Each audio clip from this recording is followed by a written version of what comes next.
Generasi Mecin, ketemu lagi dengan saya Patra Gumala. Hari ini saya sedang berada di Yellow Hotel Manggarai, persisnya di Jalan Manggarai Timur nomor 9 ya.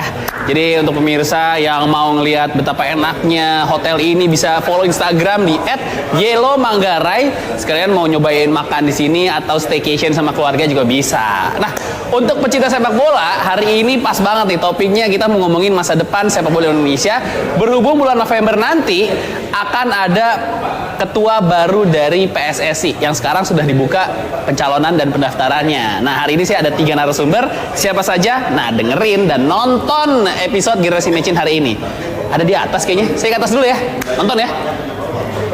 Selamat datang di Generasi Mecin bersama saya Patra Gumala. Hari ini saya berada di Yellow Hotel Manggarai mau membahas nasib masa depan sepak bola Indonesia. Seperti yang kita tahu, setahun belakangan ini dari sepak bola Indonesia lagi banyak disorot nih, mulai dari kasus-kasus pengaturan skor, kemudian ketua umumnya menjadi tersangka, belum lagi prestasi timnas yang belakangan lagi kalah di kandang sendiri. Nah, sebentar lagi PSSI akan segera punya anggota baru dan juga anggota Exco yang baru. Tapi apakah prestasi akan menjadi lebih baik? Itu dia tanda tanya. Nah, hari ini saya sudah kedatangan narasumber saya. Ada yang pertama yang akan mencalonkan menjadi ketua umum PSSI, ada Pak Efrizal yang juga anggota Exco. Pak Efrizal. Ya. Dan ada Pak Rudi Eskamri selaku pecinta sepak bola Indonesia. Pak Rudi.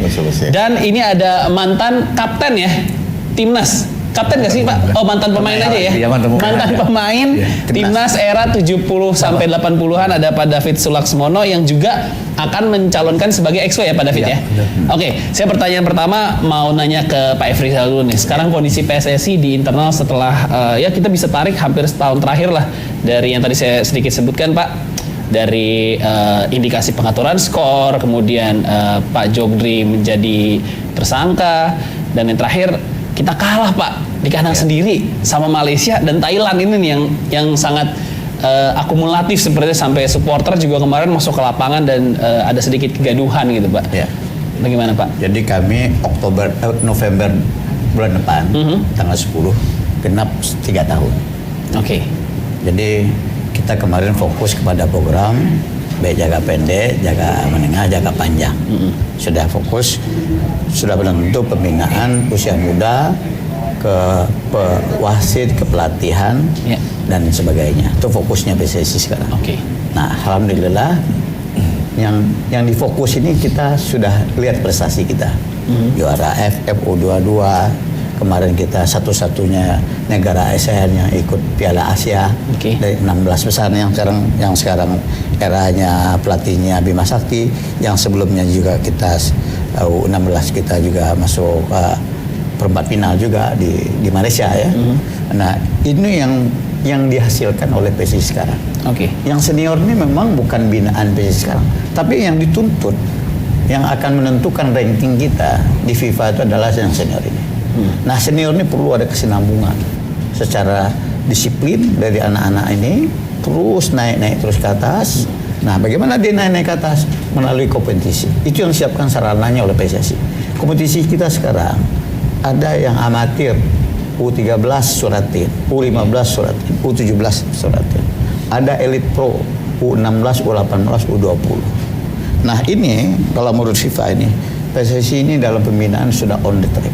Nah, ini tinggal dipertajam. Makanya saya nggak ingin ini diganggu, program yang sudah baik ini ya diganggu. Pelatihan kita kemarin dapat apresiasi. Kita udah ada D itu sertifikat pelatih itu hanya PSSI, keluarkan oleh PSSI. Diizinkan oleh FA dan FIFA.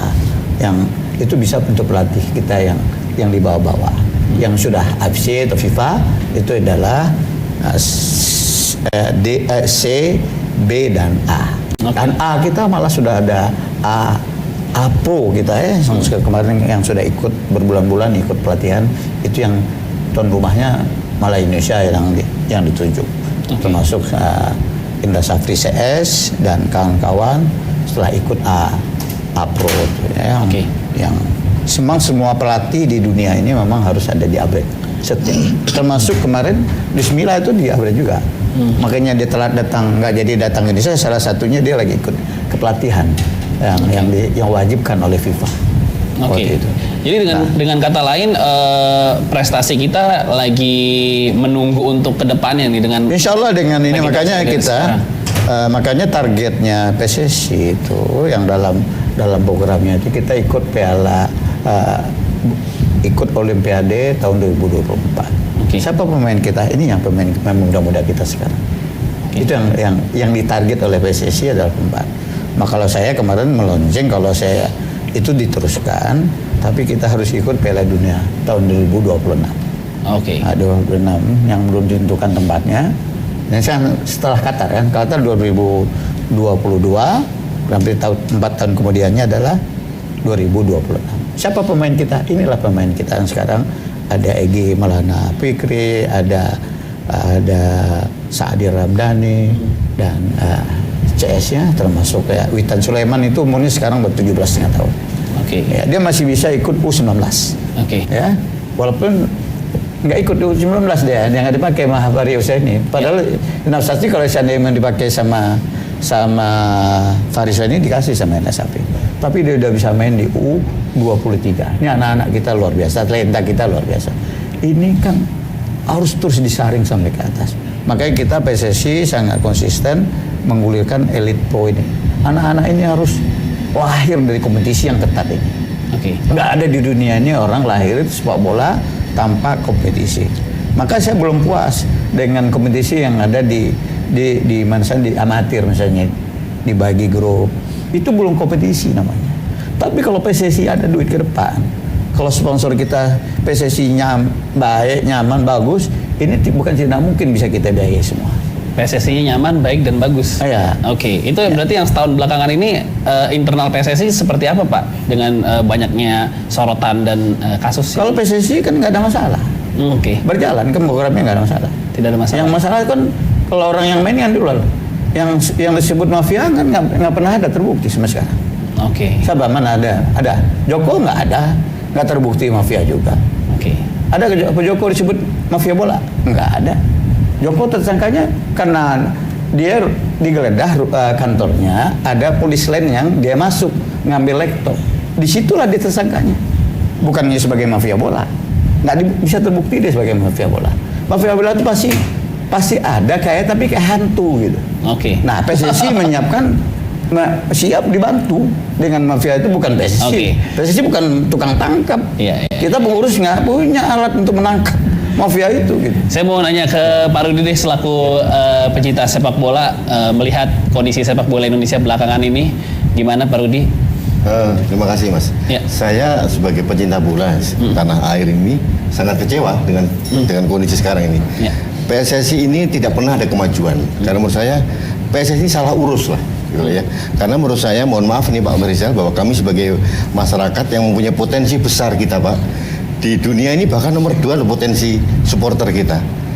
Amerika mungkin lebih besar dari kita, tapi mereka nggak terlalu favorit bola. Ya. Indonesia luar biasa besar, potensi besar, penduduknya hampir 270, tapi prestasi kita tidak terlalu stuck aja sampai di situ. Bahkan tertinggal. Ya. Jadi kalau menurut saya ini ada terjadi salah urus di PSSI ini. Kalau menurut saya, karena mengamati PSSI dari hari ke hari, dari tahun mulai dari awal, tidak ada kemajuan yang berarti. Oke. Jadi Makanya kita suruh dia masuk nanti. Nanti disulap langsung sama dia nanti. Tidak. Masuk presentasi dah. Besok dia jadi pengurus, besok langsung jadi juara dia. bukan, karena apa? Nggak bisa disulap Pak. Prestasi itu PSSI dari bertahap, dari bawah, terus bertahap kita naikkan jadi timnas. Kemarin kami Ya. waktu menjadi pengurus PSSI baru kita lepas dari sanksi FIFA. Oke. Sebelum kita masuk lagi, saya mau tanya Ini kayak dia mau main sulap gitu. Saya nggak mendaftarkan Pak. Sorry, saya nggak mendaftarkan. Makanya daftar. Bapak biar tahu. Sebentar Pak Rudi, saya mau tanya ke Pak David dulu. Pak David, kayak main bola jadi penonton tuh jadi penontonnya daripada saya mau nanya ke Pak David dulu. Sama saya juga. Saya mau nanya ke Pak David dulu sebagai mantan pemain, bukan sebagai calon anggota Exco. Tadi kita sebelum kamera nyala segala macam, kita sempat nostalgia di era 78 ya sampai 82 ya kira-kira ya. Dimana prestasi Indonesia waktu itu bagus lah untuk level ASEAN ya saat itu ya. Kalau dibandingkan dengan sekarang, sebenarnya negara lain yang maju atau Indonesianya yang lambat meningkat Pak David dengan prestasi. Saya masih ingat masa kecil saya tuh kalau nonton ASEAN lah, level ASEAN satu-satunya yang ditakutin cuma Thailand lah. Itu pun masih bisa menang kadang-kadang. Gitu. Iya. Sekarang kayaknya semuanya bisa ngalahin Indonesia nih. Sampai Vietnam, Filipina, Thailand, Malaysia. Yang ironisnya 2 kali pertandingan kita justru kalah di kandang seperti itu. Pak David, gimana Pak David? Iya, kalau saya mengamati sebagai mantan pelaku sepak bola, memang melihat prestasi timnas khususnya akhir ini memang secara keseluruhan kita ini tertinggal jauh. Jangan bicara mengenai dunia, jangan bicara mengenai Asia, ASEAN saja kita sudah tertinggal. Ya. Ini kan ada apa sebenarnya kan begitu. Tapi memang ujung-ujungnya kan yang harus bertanggung jawab, itu federasi. Itu paling penting. Federasi apapun yang terjadi, masa lalu, masa sekarang, masa akan datang, ini letaknya di federasi. Oke. Kalau federasi bisa menempatkan, dan memang selama ini banyak diurus bukan orang-orang bola, menurut saya nggak ngerti bola, ngurus bola, inilah jadinya. Oke. Kompetisi tidak berjalan, akhirnya membuat satu keputusan naturalisasi. Ini membunuh masa depan adik-adik kita. Oke. Mau kemana? Kalau kita mau compare dengan eranya Pak David ketika aktif, Iya. federasi di momen itu dengan federasi yang sekarang apa beda? Dan kompetisi dulu juga bahkan lebih terbagi dua, ada Galatama, Iya. ada Perserikatan. Saya dulu lihat pengurus PSSI dulu tuh orangnya nggak terlalu banyak, tapi bisa melaksanakan kompetisi dengan baik. Oke. Yang sangat simpel karena mau menghasilkan pemain yang bagus itu dari kompetisi yang baik, Oke. dari usia dini, ya itu akan menghasilkan baik. Tapi sekarang ini nggak berjalan menurut saya. Ini menurut saya agak setengah sedikit serba mau instan. Oke. Kita harus berani ambil risiko apapun kalau kita ditunjuk nanti Oke. mau jadi salah satu pengurus. Kita tahan sampai situ. Saya abis ini mau minta tanggapannya Pak Efrizal seputar prestasi dan